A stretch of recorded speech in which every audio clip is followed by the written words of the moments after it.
Louis XV was 5 when they buried his great-grandfather and left him alone at Versailles. Take over from someone people admire, and you never compete against that person. You compete against their memory. Memory doesn't age. It only gets better. There was one way out of that shadow. Louis never found it. A boy in Macedonia did, and he erased his own father's name to do it. The great-grandfather was Louis XIV. People called him the Sun King. He took a broken France and turned it into the strongest power in Europe. He refused to live in the old royal palace. He built Versailles from nothing, out in empty fields, so nobody could say he inherited it. That detail matters more than it looks. He didn't take over a throne room. He filled a hole where nothing had been. That's where power actually comes from, not from talent, from filling an empty space that other people can see. And here's the part nobody says out loud. The Sun King's final years were bad. He was old, tired, and the country was drained by war. But the moment he died, that part got deleted. The dead stop making mistakes. Their story freezes at its best version, and yours doesn't. Every year, the person you're compared to gets a little better. They aren't even trying anymore. France gave the boy the best tutors alive. They trained him to govern exactly the way the Sun King had governed. Nothing was left to chance. Then, he finally ruled alone and something strange happened. He stopped. Not because he was slow, because there was nothing left to fill.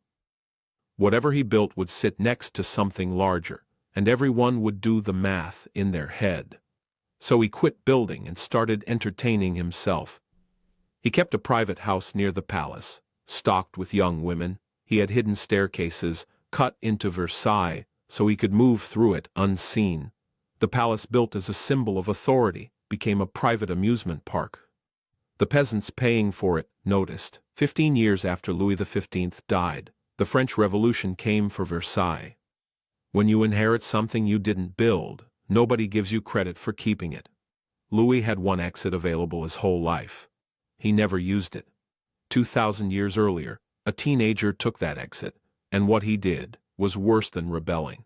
Alexander the Great grew up in Pella, in Macedonia, hating his father Philip. He hated the drinking. He hated the slow, careful way Philip swallowed Greece city by city. Most of all, he hated that Philip kept winning. He complained openly that his father would conquer everything and leave him nothing worth doing. Then, a horse dealer from northern Greece brought a wild stallion to Philip's court. None of the king's men could get near the animal. Philip called it useless and sent the dealer away. Alexander said out loud that they were losing a great horse out of pure cowardice, so Philip dared him to ride it. He wanted his son to fall in front of everyone. Alexander rode the horse. The court cheered, and Philip sat there hating him for it. Philip was murdered a few years later.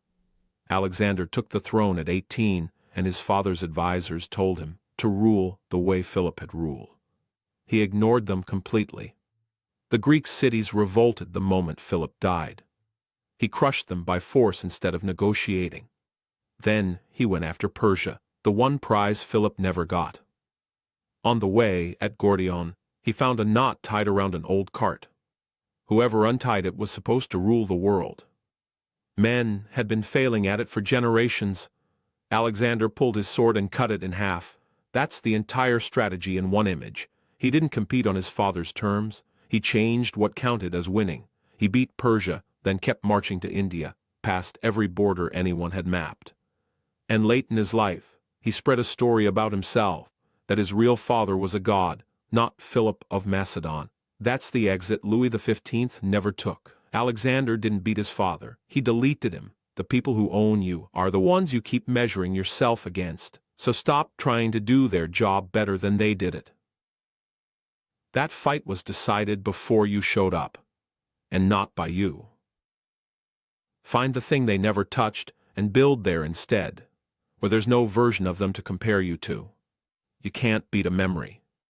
You can only make it irrelevant. Here's the uncomfortable part. Someone below you is already watching you the way you watch them.